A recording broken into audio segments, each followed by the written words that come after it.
بسم اللہ الرحمن الرحیم۔ امام قرطبی اور امام ابن کثیر نے اپنی تفسیر میں اور حکیم ترمذی نے نوادر الاصول میں ایک روایت نقل کی ہے۔ بڑی خوبصورت روایت ہے۔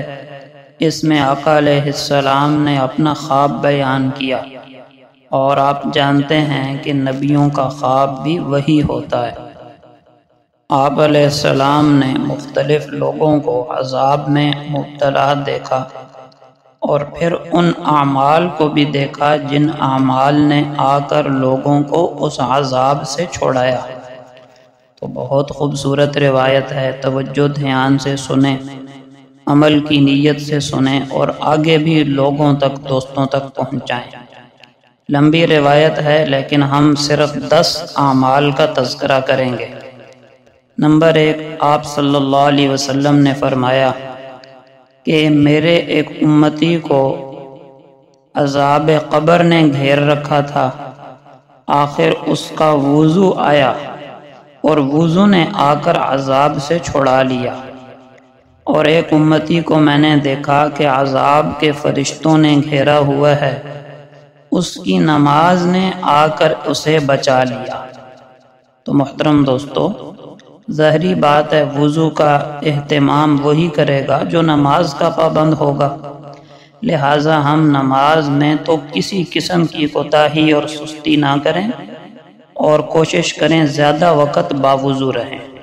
نمبر 2، فرمایا میں نے ایک امتی کو دیکھا کہ پیاس کی وجہ سے ہلاک ہو رہا ہے، اور جب بھی حوض پر جاتا ہے دھکے ملتے ہیں، وہاں سے دھتکار دیا جاتا ہے۔ اچانک اس کا روزہ آیا اور روزے نے اسے پانی پلا کر سیراب کر دیا۔ لہٰذا ہم کبھی بھی فرض روزہ تو نہ چھوڑیں، اس کے علاوہ نفلی روزوں کا بھی اہتمام کیا کریں۔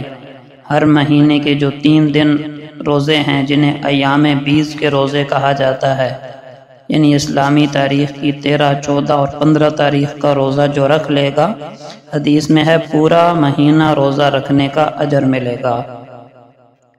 نمبر 3، فرمایا میں نے ایک امتی کو دیکھا کہ انبیاء علیہ السلام حلقے باندھ کر بیٹھے ہیں، یہ جس حلقے میں بیٹھنا چاہتا ہے اٹھا دیا جاتا ہے۔ اسی وقت اس کا غسل جنابت آیا اور اس کا ہاتھ پکڑ کر میرے پاس بٹھا دیا۔ سبحان اللہ۔ تو ہم غسل جنابت میں کبھی تاخیر نہ کریں۔ بہت ضروری ہو، کوئی سستی ہے، نیند کا غلبہ ہے یا پانی گرم موجود نہیں ہے، تو اتنا لازمی کریں کہ استنجا غسل وغیرہ کر کے سوئیں۔ نمبر 4، فرمایا میں نے ایک امتی کو دیکھا کہ چاروں طرف سے اندھیرے میں گھرا ہوا ہے، کیا دیکھتا ہوں کہ اس کا حج اور عمرہ آیا اور اس اندھیرے سے نکال کر اس کو نور میں پہنچا دیا۔ محترم دوستو، لوگ گھومنے پھرنے کے لیے انٹرٹینمنٹ کے نام پر لاکھوں خرچ کر دیتے ہیں۔ کیا ہی اچھا ہو کہ یہی پیسہ بیت اللہ کی، مسجد نبوی کی، مسجد حرام کی زیارت پر خرچ کریں، حج پر، عمرے پر خرچ کریں۔ دنیا آخرت دونوں میں فائدہ ہوگا۔ آخرت کا فائدہ تو آپ نے سن لیا، دنیا کا فائدہ یہ ہوگا کہ حج عمرے سے اللہ تعالی مال میں برکت دیتے ہیں، مال میں اضافہ فرماتے ہیں۔ نمبر 5، فرمایا میں نے ایک اور امتی کو دیکھا کہ وہ اپنے منہ پر سے آگ کے شعلوں کو ہاتھ سے ہٹانے کی کوشش کر رہا ہے۔ اتنے میں خیرات آئی اور اس کے منہ پر پردہ کر دیا، اس کے سر پر سایہ کر دیا۔ تو ہم کوشش کریں اپنی استعداد کے بقدر صدقہ خیرات ضرور کیا کریں۔ نمبر 6، فرمایا میں نے اپنے ایک امتی کو دیکھا کہ عذاب کے فرشتوں نے اسے ہر طرف سے قید کر لیا ہے کہ اچانک نیکی کی دعوت دینا، برائی سے منع کرنا، یہ عمل آیا اور اس کو چھڑا کر رحمت کے فرشتوں سے ملا دیا۔ نمبر 7، میں نے اپنے ایک امتی کو دیکھا کہ گھٹنوں کے بل گرا ہوا ہے اور اللہ اور اس کے درمیان حجاب ہے۔ کیا دیکھتا ہوں کہ اچھے اخلاق آئے اور اس کا ہاتھ پکڑ کر اللہ کے پاس اس کی رحمت میں پہنچا دیا۔